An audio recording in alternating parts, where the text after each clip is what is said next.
Good evening. There has been no resolution after another meeting to try to end a dispute that's leaving bins overflowing in Birmingham's streets. The City Council met with unions this afternoon after members started walkouts last month over a row which they say will result in more than 120 redundancies.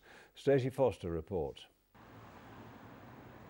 It really doesn't make for a pleasant walk. Birmingham's streets, from almost every angle, rubbish dumps. And even on streets without black bags lining the road, the bins are. At most houses, one now of every colour.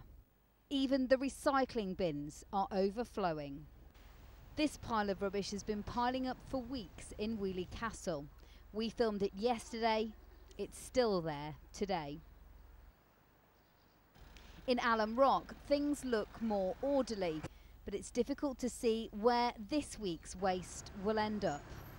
Sylvia Crook from Wild Green is worried about the growing pile of rubbish outside her home.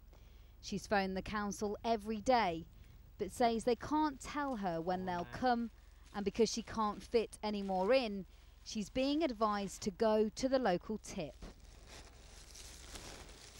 That is just not going to go in there, is it? No, and it's 3 weeks of rotting rubbish that I don't want to take down to the tip. I don't want to put this in my car. So how much longer it's going to go, and if it's going to go until September, I'm not sure what we're going to do.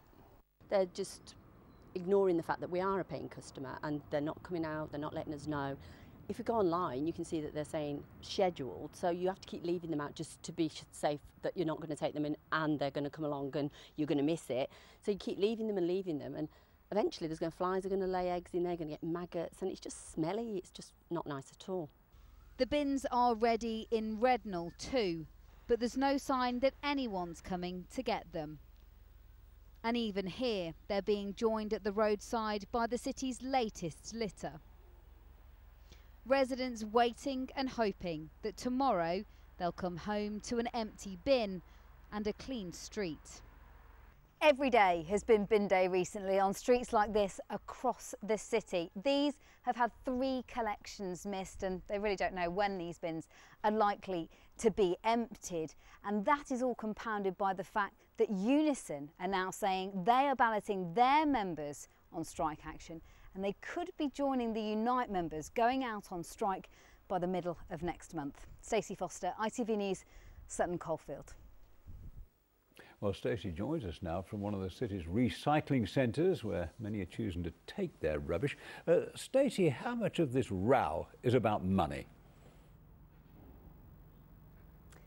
Well, Bob, you won't be surprised to hear that quite a lot of it is about money. The council say if things don't change, they will overspend by £5 million, and that's why they want to downgrade these supervisor jobs and change from a 4-day working week to a 5-day working week in order to reduce the numbers of agency workers and get more full-time council staff. They put the redundancy figure at 113. The unions say actually it's more like 120. They say these plans are unfair. But the truth of the matter is that the council 5 years ago could spend £71 million on what they call waste management. Now it's £65 million in the budget. So you can see the problem, but the unions and the council can't agree on the solution.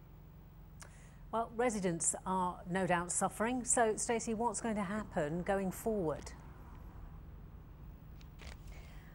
Well, we know there's been a meeting between the unions and the council today. We're told that was frosty at best and no resolution was found. So what will happen is Unite members will continue with their 2 hours a day strikes and working to rule and no overtime. That will increase by the end of next week to 3 hours. Then, we know at the moment Unison members are being balloted on similar strike action. So by the middle of next month, we could have, in addition to what we've got already, in the region of 200 extra street workers and bin workers joining these strikes. The council advice is try and reduce your food waste. Most of the waste is food waste, so try and reduce that. Come to one of their 5 recycling centres like this one, and this has been very busy today, we understand. And the council say they are considering putting on extra crews from a private firm at the weekend to try and reduce the backlog. OK, Stacey, thanks very much for that. And indeed, there's an article telling you all you need to know about the strikes on our website. A business owner has appeared in court charged with the manslaughter of 2 men who died in a fire at a fireworks warehouse in Stafford.